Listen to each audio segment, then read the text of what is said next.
udah ada whiteboard tajam. Ini gimana? Apa yang mau diperiksa? Udah terbuka begini kan? Ya kan? Anda mungkin pikir orang ini sombong banget. Saya kenal pribadi bukan orang tukang show off, bukan. Dia cuma pengen bilang karyawannya gini, kalau bapak aja nggak nipu pemerintah, kalian jangan nipu bapak. Karena banyak orang kan ngajarin karyawan, jangan bohong. Tapi kalau petugas pajak datang, bilang bapak nggak ada. Nggak nyambung. Dia bilang, saya mau ngajarin karyawan saya benar, saya juga mesti benar. Bangga karyawan kerja di situ. Karena perusahaannya ikut jadi kontributor buat bangsa. Bangga. Dia pasang di situ. Dan saya nggak pernah lihat Tuhan berhutang. Udah buka 3 cabang sekarang. Satu cabang bisa menyerap 300-400 karyawan. Mungkin udah kalau total dengan berapa shift udah hampir 8. Oh, udah 6. My goodness, sorry ya. Adik lebih tahu, udah 6 sekarang. Soalnya data saya baru 3 ya. Udah 6 cabang sekarang. Luar biasa sekali pergerakannya. Dan kalau kita lihat, itu gara-gara dia. Mungkin restoran sepanjang jalan diperiksa semua sama tukang pajak tuh. Ini orang baru masuk udah ratusan juta, bukan periksa semua. Mungkin tetangga-tetangga marah-marah kali ya, gara-gara lu tau gak gue diperiksa pajak semua. Tapi terpaksa bener sepanjang jalan semua. Ya, karena nggak bisa lari lagi. Saya mau beritahu, kita mungkin nggak sadar, ketaatan kita bisa mempengaruhi satu jalanan. Karena we never know bagaimana cara Tuhan untuk membenahi bangsa ini. Benar sendiri dulu deh, nggak usah mikirin orang lain. Nanti yang lain ngikut. Ya, jangan tunggu yang lain dulu baru Anda ngikut. Terbalik.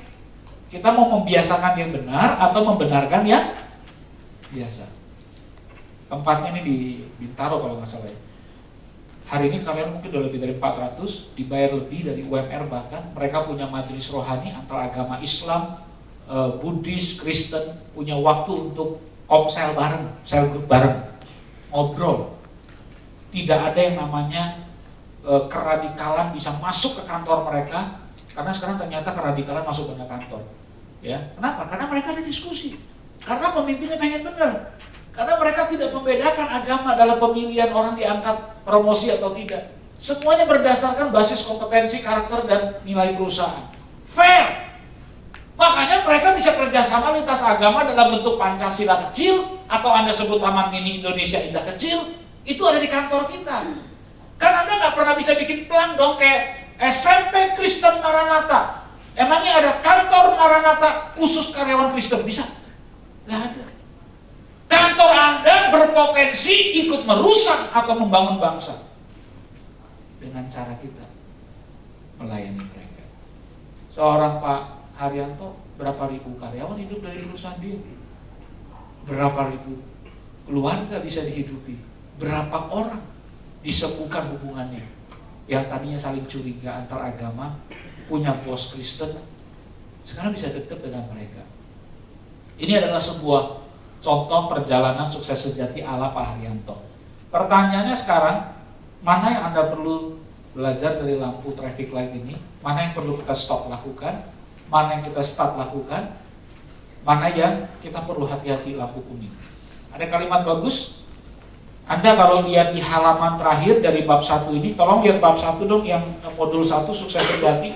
Halamannya halaman terakhir. Halaman 19, coba lihat di kanan.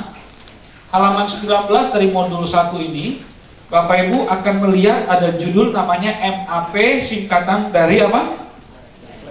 My Action.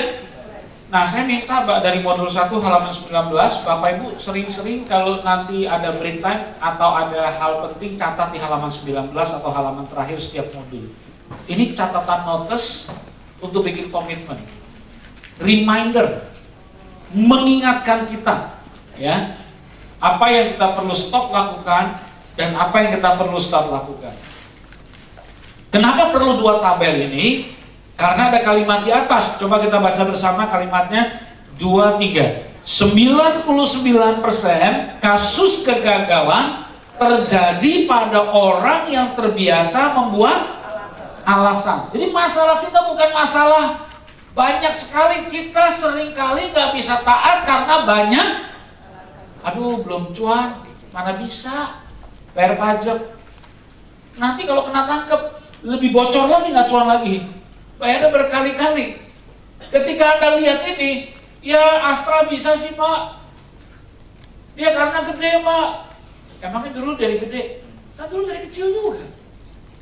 Anda lihat Matahari Group, departemen store bisa berkembang seluruh Indonesia, katanya ratusan ribu karyawan dihidupi, puluhan ribu atau ratusan ribu, dulu mungkin ratusan ribu ya, karena masif banget kan web store itu. Dulu mulai dari toko Mickey Mouse di Pasar Baru, di Jakarta, 3 pembantu. Jadi kadang-kadang kita suka bandingkan, orang udah jadi. Padahal kita sendiri tidak bisa taat karena bukan kurang fasilitas, kurang orang, karena kita banyak alasan. Jadi pulang dari camp SS Angkatan 5 ini, tolong belajar sama-sama kalau mau sukses, mau menyenangkan Tuhan, jangan banyak alasan. Coba lihat kiri kanan, mukanya ini muka banyak alasan atau enggak ya? Oke, boleh nggak berikan tepokan pundak, di pundak tepokan dikit kecil Pak, Bu, jangan banyak alasan. Kalau dilihat matanya jangan ke saya. Pak, Bu, mulai sekarang jangan banyak. Nanti pokoknya kalau lupa semua pengajaran kita di 2 hari ini udah nggak apa-apa. Yang penting pulang jangan banyak alasan. Kalau Tuhan berfirman, jalani, ya. Otoritas menyampaikan, jalani, ya. Jangan banyak alasan. Nah, saya mau ajak kita mendengarkan sebuah lagu pembuka renungan kita. Judul lagunya bagus banget. Tuhan, jadilah pusat dalam kehidupan saya. Aduh, lagu ini sebenarnya kalau bisa kita maknai ya, ini akan menolong kita lebih tenang dalam bekerja. Karena pengemudinya bukan lagi kita. Kita cuma jadi orang yang membantu Yesus Tuhan dalam mengemudikan kapal kehidupan, kapal bisnis, kapal keluarga kita. Tapi kita lupa, nahkoda kita yang sebenarnya adalah Tuhan Yesus. Ketika Anda lihat ini, kata-katanya bagus ya. Dikatakan lagu ini berkata, Tuhan, jadilah pusat dalam kehidupanku. Be my source, be my life. Lagu ini mengingatkan kita betapa pentingnya di tengah kepenatan, kesibukan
Bahkan dalam pekerjaan Engkau bisa hadir menjadi pusat dalam kehidupan kami. Lagu ini menantang kami, sudahkah kami menjadikan Yesus menjadi Tuhan pusat dalam kehidupan kami? Ciri-cirinya apa? Nomor satu, kalau betul kita menjadikan Yesus sebagai pusat dalam kehidupan pekerjaan kita akan belajar satu kata, tenang. Ketidaktenangan membuat kita tidak yakin Tuhan ada dalam pusat pengemudi kehidupan pekerjaan kita. Ketidaktenangan itu yang membuat kita tidak bisa berdoa. Bukankah firman Tuhan berkata, jadilah tenang supaya engkau dapat berdoa. Bagaimana mungkin bisa berdoa dengan dalam, dengan nikmat, dengan hikmat kalau tidak tenang?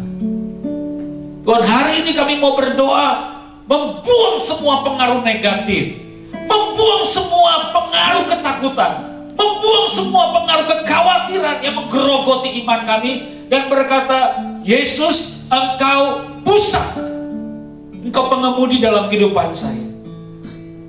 Dan kalau engkau pusat dalam kehidupan saya hanya ada di dalam kapal yang kau kemudikan ini. Tuhan, saya bisa tenang. Ampuni kami kalau seringkali kami berkata kami beriman tapi kehilangan ketenangan. Lagu ini berkata, be my source. Tuhan, jadilah sumber buat aku, Tuhan, buat pekerjaan kami. Ketika kami mulai mengandalkan manusia, kadang kami sudah lupa itu sumber datangnya dari Tuhan. Beberapa di antara Bapak Ibu lagi butuh sumber keuangan. Hari ini berkata dalam doa yang dalam, Tuhan, jadilah sumber dalam kehidupan kami. Engkau Allah Jehovah Jireh, Allah yang mencukupkan. Dan ajarkan kami apa itu arti kata cukup, Tuhan. Tanpa menjadi tamak, tanpa menjadi rakus. Tuhan, kami berdoa, Engkau juga berkata dalam lagu ini bukan hanya be my source, tapi be my light. Jadi terang sebelum aku mengambil keputusan. Semakin besar keputusan yang saya harus ambil, semakin perlu berlutut dan berdoa mengandalkan Tuhan. Be my light. Saya suka bagian kedua paragraf lagu ini berkata, be my song, be my hope. Karena banyak orang Kristen, termasuk saya dan Anda, makin lama bekerja makin kehilangan sukacita, makin kehilangan harapan. Sudahkah Anda masuk ke tempat kerja kantor dengan rasa syukur yang besar? Tuhan, thank you masih ada pekerjaan. Tuhan, thank you masih ada kesehatan. Tuhan, thank you masih ada orang-orang di kantor ini yang berjuang bersama. Tuhan, terima kasih buat klien, buat vendor yang masih bersama-sama. Masuk ke kantor dengan rasa syukur. Dan berkata, Tuhan, sukacita dari Engkau adalah kekuatanku. The joy of the Lord is my strength. Pulanglah kembali ke kantor kita, bawa sukacita ini, biarkan orang lain heran. Kok bisa ya si Bapak ini, dia lagi bergumul tapi ada sukacita ilahi. Dan tetap bekerja dengan semangat, melayani dengan semangat. Sama seperti karyawan yang mungkin cuma dapat gaji UMR di Labuan Bajo jaga kafe. Gak berharap dapat apa-apa, tapi dengan sukacita menawarkan bantuan. Kalau bukan karena dia menjiwai pekerjaannya, tidak mungkin dia bisa melakukan itu. Dan Tuhan, hari ini beberapa di antara kami datang ke camp ini dalam keadaan gagal, dalam keadaan patah. Bagian ref lagu ini mengingatkan kami, be the fire in my heart. Jadilah api yang baru. Petikan kembali Tuhan, nyalakan kembali api yang baru dalam hati kami. Bahwa kalau kami terus menabur, kami akan menuai dengan sukacita Tuhan. Tidak berhenti di sini Tuhan. Masih ingat judul lagunya? Semua indah pada waktunya. Itu mungkin yang perlu kita buat tema buat kedepannya. Be the fire in my heart. Jadilah api dalam hati kami. Karena pada waktu Tuhan, kami akan melihat apa yang Tuhan janjikan muncul. Terima kasih Tuhan. Kami berdoa menyerahkan angkatan kelima camp SS Solo ini ke dalam tanganmu. Biarkan mereka semua kembali menjadikan Tuhan sebagai pusat dalam kehidupan mereka. Ada kata tenang, ada kata percaya, ada kata terus menabur, ada kata terus menyalakan api dari Tuhan. Terima kasih Bapa, dalam berkat nama Tuhan Yesus yang memegang masa depan kita semua. Sama-sama kita katakan amin. Soal lagu ini udah puluhan kali saya nyanyi, dengan ratusan kali sama teman-teman ini, tapi tetap bermakna. Kenapa? Karena menjadikan Yesus sebagai pusat itu mesti diomongin berkali-kali, gak cuma bisa sekali. Ini beda dengan pembentukan karakter. Kalau pembentukan karakter gak dikhotbahin, gak disampaikan, toh lewat masalah karaktermu dan saya akan terbentuk juga, betul gak? Tapi soal misi mengingatkan kita Tuhan jadi pusat, oh gampang sekali hilang. Sukses, lupa Tuhan jadi pusat. Lagi susah, menyalahkan Tuhan, bukan lagi Tuhan pengemudi yang jago menenangkan badai. Ya.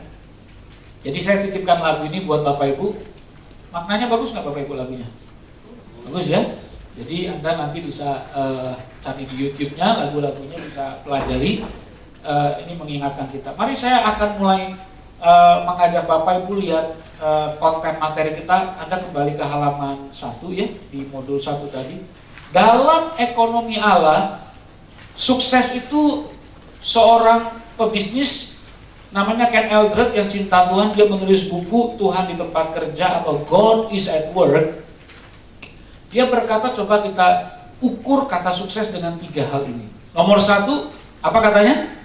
Hubungan intim dengan Allah. Jadi dia bilang begini, kalau Anda dan saya sibuk bekerja, lalu makin renggang dari Tuhan, jangan lari dari Tuhan.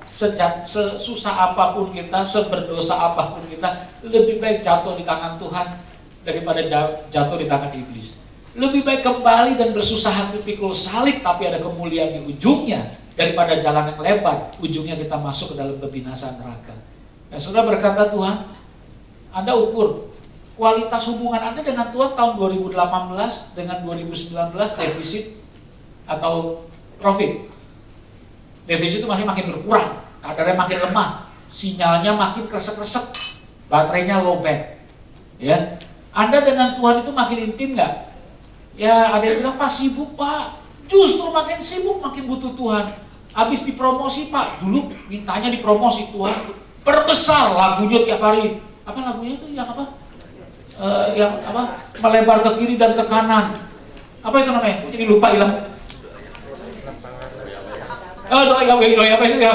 Ke kiri ke kanan, ya kan, pancangkan tiang kokomu. Begitu naik pangkat, lupa sama Tuhan. Ya kan, makin sibuk. Solo nggak macet sih kayak Jakarta ya? Macet kan? Mulai macet. Saya kemarin udah beruntung jadi orang Jakarta, baru keluar news katanya. Bandung lebih parah macetnya dari Jakarta dan Surabaya. Bandung tuh stuck bener-bener tuh Bandung katanya. Solo udah mulai macet ya? Ya kan? Daripada ngomel, puter aja lagu rohani. Lumayan setengah jam menyembah Tuhan. Puter aja tuh khotbah pendeta-pendeta. Dari keras, lembut, lemah, sedang. Anda pilih sendiri. Banyak kok kaset khotbahnya. Ya kan? Podcast kalau buat Anda yang milenial. Saya dengerin. Wah macet-macet 1 jam lumayan. 2 podcast, 2 khotbah. Ya kan? Waktu saya lewat, bisa menikmati. Makanya saya kalau daripada banyak alasan, kita masuk kantor ya. Jam makan berapa jam sih sekarang kalau di Solo berapa? Sama kan 1 jam kan? Makan kalau benar-benar makan normal berapa sih? Cepet kan? 20 menit selesai kan? Anda punya 40 menit kok. Lumayan dong 10 menit, 15 menit baca renungan, saat teduh. Jadi sebenarnya kalau kita bilang, Pak nggak ada waktu Pak, sibuk. Judul filmnya bukan sibuk, judul filmnya kagak niat. Di mana ada niat, di situ pasti ada. Ya, sekarang cek muka kiri kanan, muka niat atau muka nggak niat gitu. Ya, tepok-tepok lagi, jangan banyak apa alasan. Kalau hubungan intim dengan Tuhan kan buat Anda jadi lebih beriman, jadi lebih tenang, jadi lebih punya kepercayaan bahwa Allah menolong. Ya, teman saya bilang, Pak pulang dari KMSS saya udah nggak banyak alasan Pak. Saya datang lebih awal pagi, parkir di mobil di kantor 10 menit. Saya ambil waktu di mobil nggak ada yang ganggu, saya doa Pak.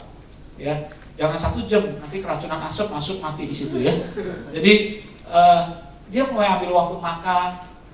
Sabar dulu, nggak apa-apa. Ya jangan terganggu. timing. Ada yang bilang kalau pagi nggak dimulai, kalau siang kayaknya berkatnya udah berkurang. Kan doa senantiasa, merapat ke Tuhan juga senantiasa. Silakan aja ambil yang cocok dengan pola Anda. Tapi intinya semakin intim berkualitas dengan Tuhan. Pak, kata kunci ukuran intim apa sih? Gampang. Kalau Anda doa tuh, Anda yakin benar Tuhan tuh dengerin.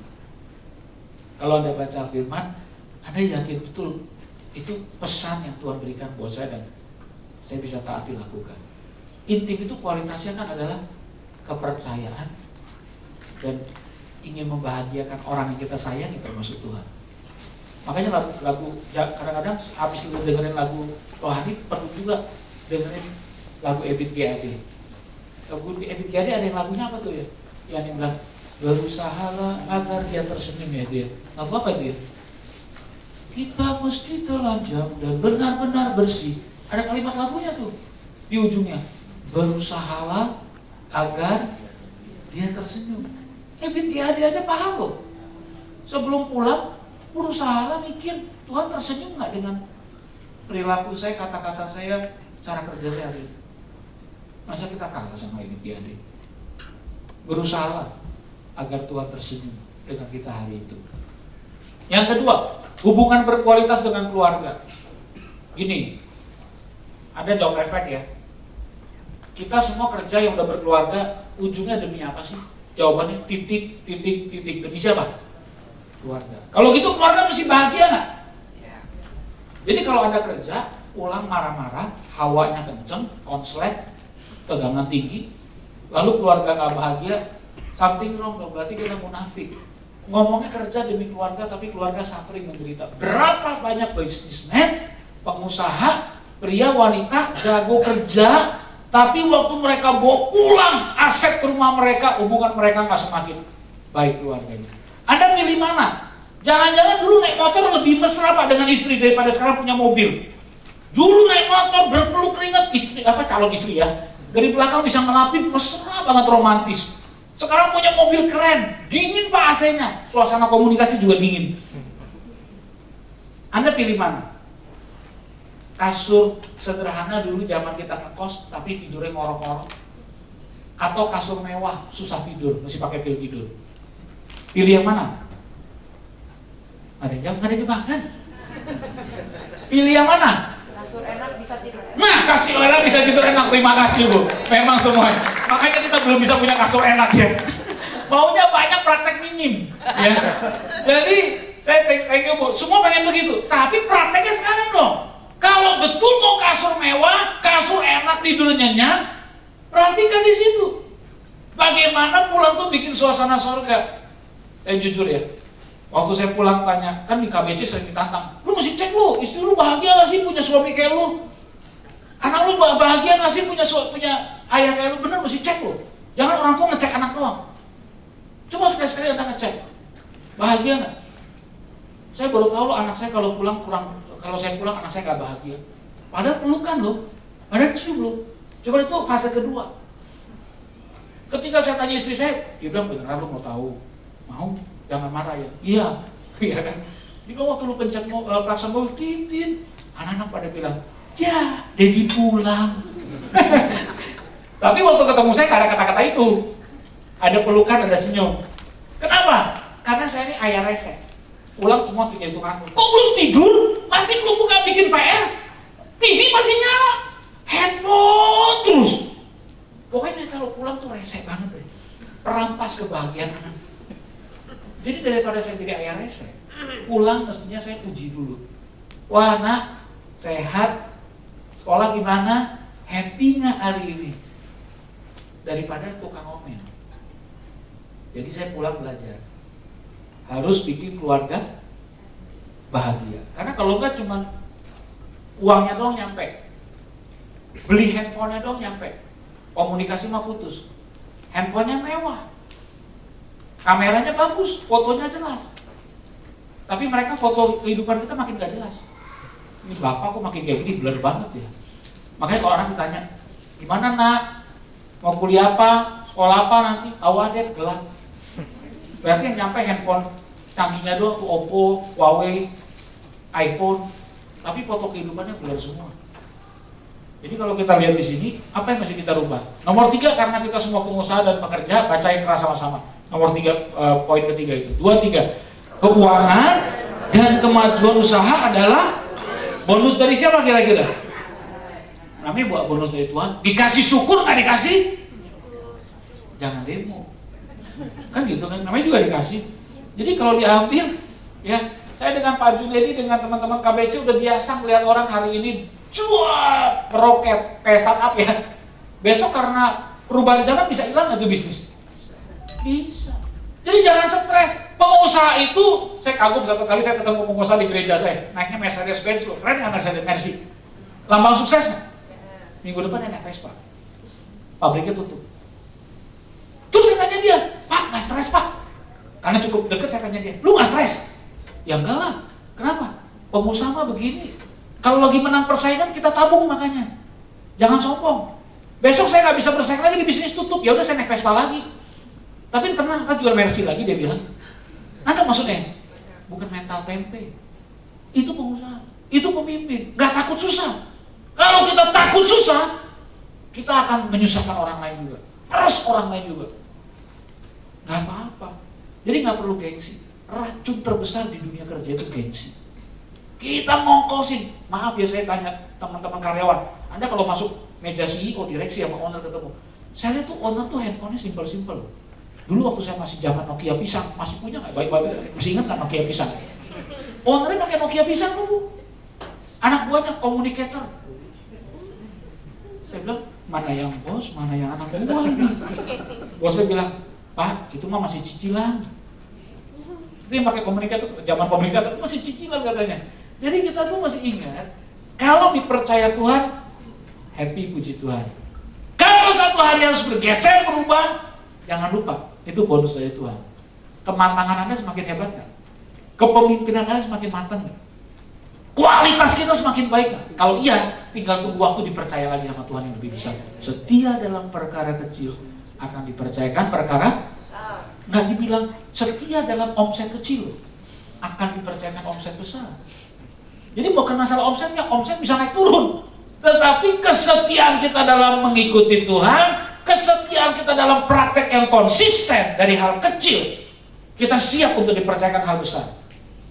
Contohnya pembelian menteri kan sekarang. Coba aja kerja yang bagus, kan juga ditelepon Pak Jokowi. Kalau belum ditelepon berarti belum dipercaya. Kan gitu kan prinsipnya. Orang nggak pernah tahu apa yang terjadi. Ya, kemarin di DPR kita ada yang seru ya, yang mimpin rapat anggota sidang DPR sama MPR, yang satu paling tua, yang satu paling. Pernah kepikir nggak di Indonesia hari ini loh umur 23 tahun mimpin sidang MPR dan sidang DPR? Saya juga nggak boleh. Wow, lepas dari latar belakang saya nggak tahu ya, belum cek latar belakang, belum cek background, tapi wow luar biasa juga nih. Artinya kalau kita siap, Tuhan bisa kasih bonus banyak buat kita. Namanya bonus tunggu aja udah, nggak usah cerewet, tenang aja. Ya, Tuhan itu nggak pelit kok, pasti dikasih bonus. Tukang sate aja beli sate dapat lontong. Masa Tuhan nggak kasih lontongnya ke kita? Pak, yang biasa dapat lontong dari Tuhan, nggak apa-apa daripada bawang. Minimal masih ada lah. Ya, Anda tanya orang-orang yang berkebutuhan khusus, orang-orang autis, cacat gitu ya. Mereka bilang nggak ada mata, ya udah mulut ngajar.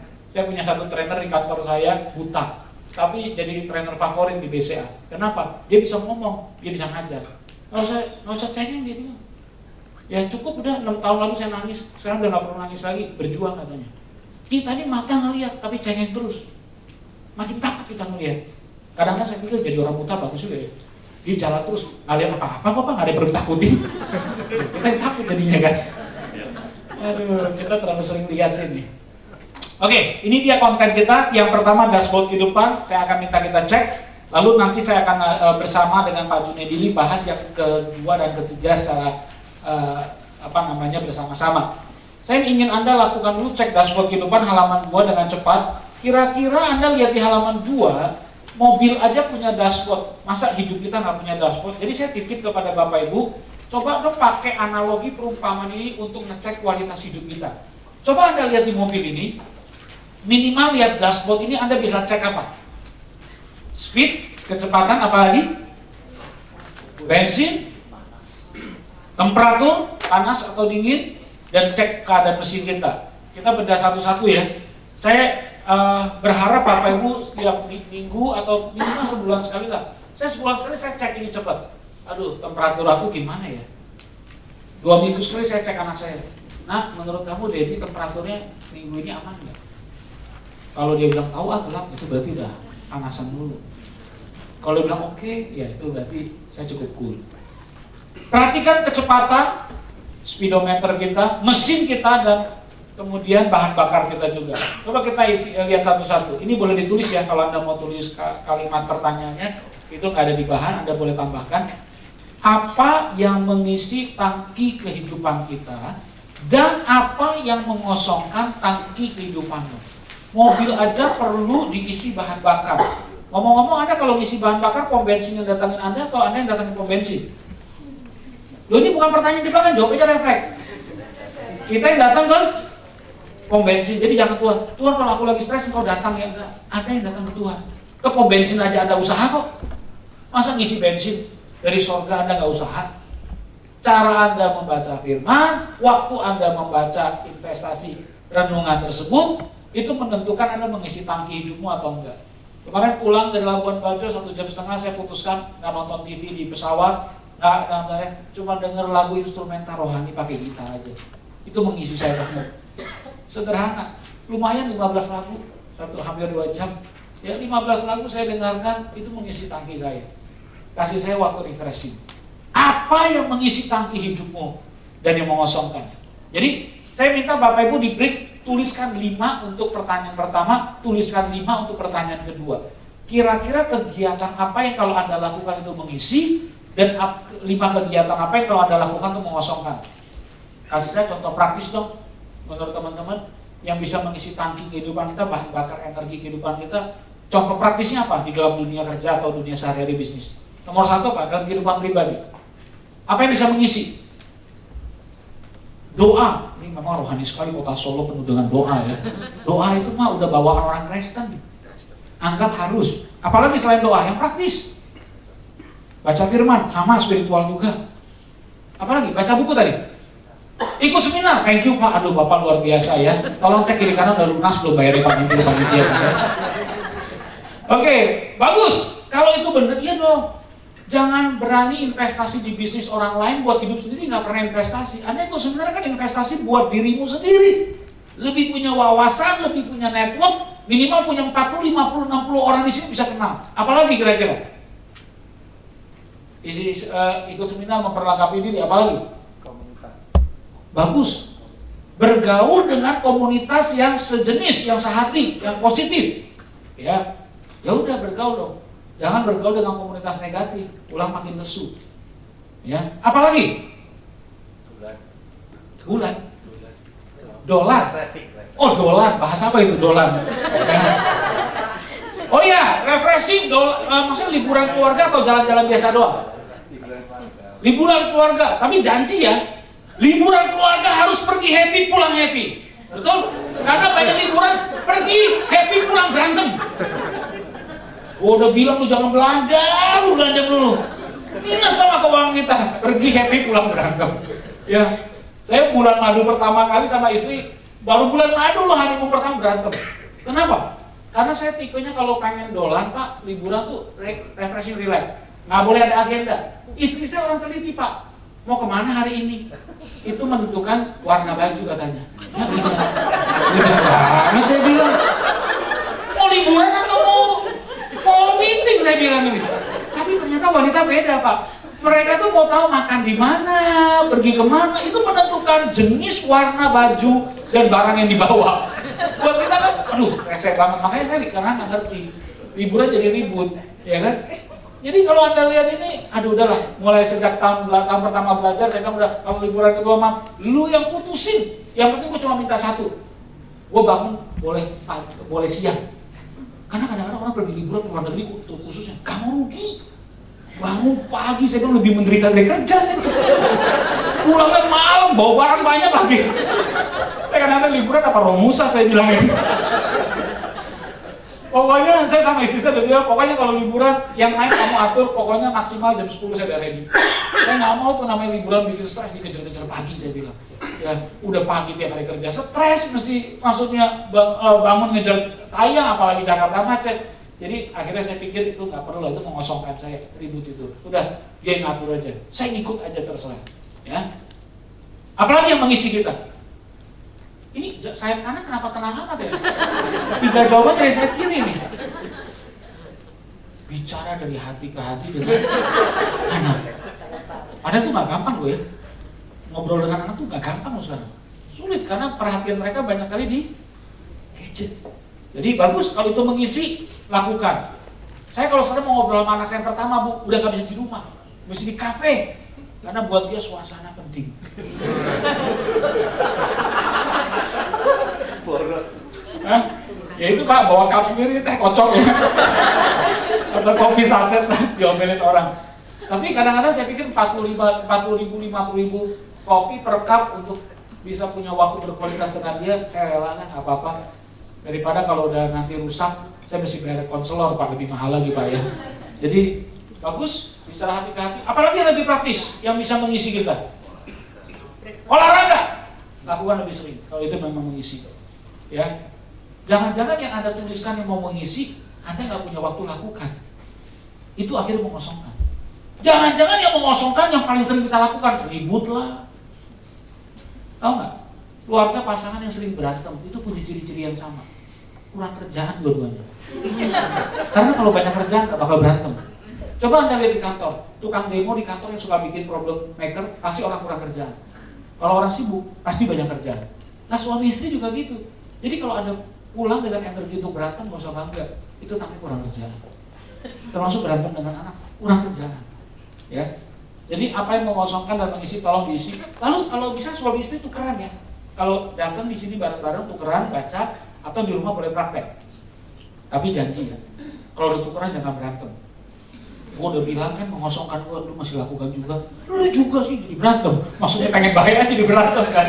Jadi kalau gitu cari orang tengahnya lah ya. Nah, ini yang tadi saya minta, Anda boleh nanti bikin nomor 1 sampai 5 isi. Saya waktu praktekkan ini, aduh refreshment saya nyaman banget loh. Ya, saya nomor 1 yang paling senang tuh kalau travel jarak jauh, naik pesawat. Handphone udah nggak boleh on. Tenang, ada gangguan. Pokoknya kalau traveling di atas 2-3 jam itu saya selalu upayakan ada 2-3 bulan saya jalan jauh atau naik kereta sekarang kan. Kenapa? Itu waktu refreshment banget. Makanya kalau Bapak Ibu belum pernah coba, boleh tes nih. Bikinlah goal setting, target kehidupan, coba sesekali di pesawat. Waktu traveling jangka panjang. Itu enak loh. Kayaknya deket banget bikin tujuan hidup. Waktu naik pesawat deket sama Tuhan. Lihat ke sebelah putih semua, mulia banget. Ya Tuhan, omset naik 150% dan saya akan berjuang dengan strategi A, B, C. Doakan, amin. Pesawatnya goyang. Oh ya Tuhan, ada yang lupa. Persembahan buat Tuhan juga 10% dan untuk sosial. Pesawat makin goyang, semua milikmu ya Tuhan. Mau di bisnis kelas kek, mau di first class kek, mau di ekonomi, kalau udah goyang sama takutnya. Jadi Anda jangan bikin. Makanya saya kenapa suka bikin perencanaan hidup di tempat yang saya nggak berdaya. Di pesawat itu saya nggak berdaya. Jadi saya nggak bikin perencanaan itu, saya tahu kalau bukan karena Tuhan yang membangun, sia-sialah kita membangun. Kalau bukan Tuhan yang menjaga, bangun pagi juga rajin nggak ada gunanya katanya. Jadi kalau kita semua dengan kekuatan sendiri. Ketika Bapak Ibu lihat ini, saya ingin Anda pulang dari KMSS tahu cara isi bahan bakar. Kalau itu doa, lakukan lebih sering. Kalau itu baca firman, renungkan lebih sering. Kalau itu dengar lagu rohani, putar lebih sering.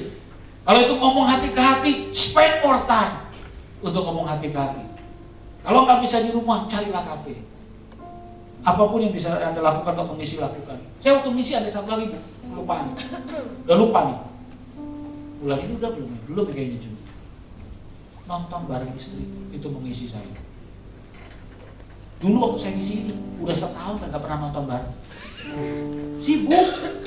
Dia sibuk, saya sok sibuk. Saya sibuk, dia sok sibuk. ngurus anak, saya ngurus kerjaan. Jadi nggak pernah nonton bareng. Jadi kami janji, Pak Jun lebih konsisten ya. Kamu udah nonton sebulan 2 kali saya dengar dia. Nonton juga yang jangan yang pilih-pilih dikit lah, jangan Suster Ngesot, apalagi tuh Danur.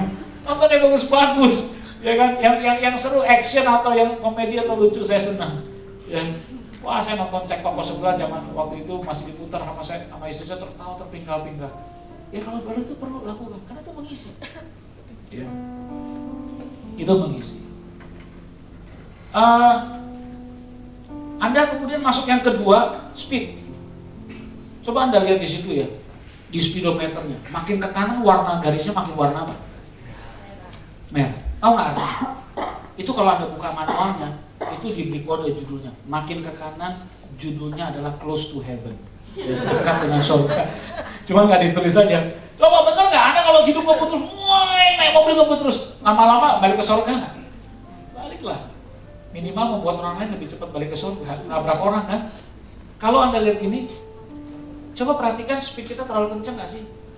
Saya waktu datang ke camp ini ada satu orang nangis, meneteskan air mata, dia salami saya pulang. Pak, yang Bapak ngomong itu saya. Kenapa? Saya pengen jadi manajer termuda di kantor saya. Bus, dapat Pak manajer termuda. Saya pengen jadi sales terbaik di perusahaan saya. Bus, jadi Pak. Tapi waktu saya ikut camp ini Pak, kenapa saya nangis? Karena istri saya udah pulang ke rumah mamanya. Dia bilang dia nggak tahan hidup sama saya, nggak dianggap, kayak robot. Pergi pagi-pagi, subuh, pulang malam, energi udah capek, tinggal omelan. Dia balik ke rumah mamanya. Saya bilang, kamu mau ngapain? Pulang dari tempat ini saya akan minta dia balik Pak. Saya berjanji akan saya rubah. Nggak digubris loh sama istri dia. Di WA pagi, di WA siang, di WA malam nggak dijawab. 2 hari lagi dia telepon saya, nggak dijawab Pak. Ya udah kamu baca ayat itu tuh, yang ada orang yang ketok pintu hakimnya terus, akhirnya dikabulkan sama si hakimnya. Kamu WA terus pagi siang malam selama 2 minggu, nggak dijawab nggak apa-apa. Istrinya mungkin kesel juga ya, resep banget lu ini. 2 minggu kemudian istri jawab, aku nggak percaya kamu berubah. Dia bilang enggak, saya udah ada komunitas yang tadi Bapak bilang, dia akan mengingatkan saya. Kamu try out dulu seminggu, kalau nggak puas kamu balik lagi ke rumah. Kayak trial lu, kayak klinik kecantikan Pak. Akhirnya istri balik, seminggu dia lihat perubahan suaminya, MSS berikut dia udah hadir. Karena kenapa? Pengen cepet. Saya termasuk tipe yang mengebut. Karyawan saya dulu udah pernah waktu lagi evaluasi tahunan bilang, aduh ikut Pak Julian ya, kalau boleh ngomong jujur Pak, kita itu Bapak udah berlari, kita tuh terseret-seret di belakang, kena kerikil, kebeset-beset Pak, Bapak tetap tidak sadar. Saya sadarnya gara-gara satu karyawan kepercayaan saya masuk rumah sakit 1 hari, habis 12 juta. Saya tanya, kenapa dok? Karyawan Bapak dehidrasi. Ya, dehidrasi. Saking ikut saya kerja, minum aja gak sempet katanya. Kalau WA orang jam 1 pagi nggak dibalas, jam 6 udah saya omelin. Kenapa belum balas? Ya tidur Pak. Saya mau bilang kenapa nggak dibunyiin, tapi nggak enak juga. Nggak sadar, tapi sekarang itu udah masa lalu lah, udah lewat. Sekarang mereka nggak pernah terima WA saya seperti itu lagi. Kenapa? Nggak perlu semuanya hidup itu ngebut. Ya, paling cepet. Tapi istri udah pulang. Satu pengusaha di Surabaya buka toko retail, se-Surabaya dikuasai. Anak 2 di Australia narkoba kena tangkap polisi di pengadilan, minta tolong saya cari pengacara untuk bantu anaknya. Saya bilang, Pak apa sih yang Bapak cari? Dia nyesel, dia bilang. Semua saya kembangkan, tapi anak saya 2 narkoba di Australia dan ditangkap polisi. Waduh Pak, kalau gitu terima kasih nih. Selama ini saya diomongin orang lelet, lemot. Bagus nih pelajaran ini Pak. Tunggu, saya belum selesai. Jalan tol ada minimal kecepatan. Kalau nggak diklakson orang, ditangkap juga. Coba jalan tol 15 km per jam. Apa Anda nggak diampuk sama satu tol itu? Sepeda lebih cepat dari Anda.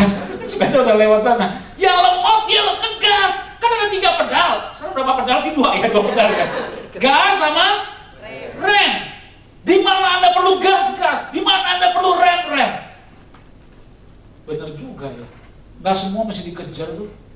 Saya sama Pak Jun tipenya sama. Kalau bisa, hidupnya itu always on, nggak pernah capek.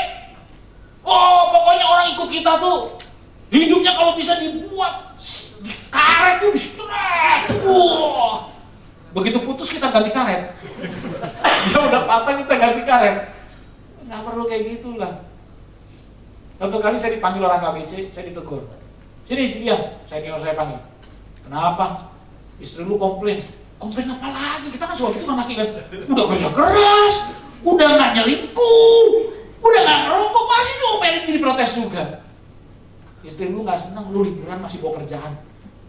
Udah bagus liburan, saya bilang. Karena saya ini ternyata takut susah. Jadi kalau bisa liburan balik modal. Jadi liburan saya buat meeting Pak, cari pasar, siapa yang bisa di-meetingkan. Jadi liburan nggak menikmati liburan Pak, meeting ada aja, laptop ke bawah terus. Satu kali, istri saya ke Padang dengan anak saya, pulang saya duluan. Padahal janjinya 2 seminggu bareng, hari keempat saya pulang meeting, nggak balik lagi, istri saya suruh pulang sendiri. Anak saya masih kecil, 2-3 orang. Ternyata yang buat trauma dia itu kapal pesawatnya hampir jatuh. Dan dia cuma sendiri ngurusin 3 anak. Dia trauma sekali, dia marah sekali, tapi dia simpan. Jadi dia bilang, saya nggak pernah mau liburan sama kamu lagi. Kenapa? Liburan bisa ditinggal katanya. Jadi saya janji gua habis itu, ya udah liburan nggak boleh tinggal lah. Ya, kenapa? Karena kadang-kadang nggak jelas pengen, semua serba efisien, serba cepat. Jadi saya belajar juga, nggak semua di hidup ini perlu ngebut kok. Emang udah nyampe duluan, terus apa? So what? Nyampe garis finish lebih dulu, so what? Pertanyaan selama perjalanan happy nggak hidupnya itu? Ternyata yang semua tercepat, terawal, termudah, bisa juga terpuruk. Tinggal tergantung kita mau pilih hidupnya seperti apa. Nanti kita lihat. Yang ketiga, ini dari Astra, percaya aja ya, udah riset mereka. Ya, tune up itu gunanya kinerja mesin lebih oke, usia mesin lebih awet, bensin lebih irit, dan mencegah kerusakan. Tadi yang Bapak bilang seminar mana itu ya? Seminar Pak ya? Ini kayak ini Pak, tune up itu kayak ikut seminar, itu mengisi kita. Jadi membuat mesin kita lebih cash play. Kira-kira menurut Bapak Ibu, mobil perlu di-tune up berapa lama sekali atau motor? Biasa rutin berapa lama sekali? Mobil 3 bulan, 6 bulan? Mobil aja 3-6 bulan. Masa Anda nggak pernah tune up hidup sih 3-6 bulan? Ikut kayak seminar seperti ini, ikut kayak pelatihan apa, datang kayak ke pertemuan apa. Makanya nanti kalau ada Biskom diundang, ikut bisnis community, tune up, ya, supaya kita bisa lebih banyak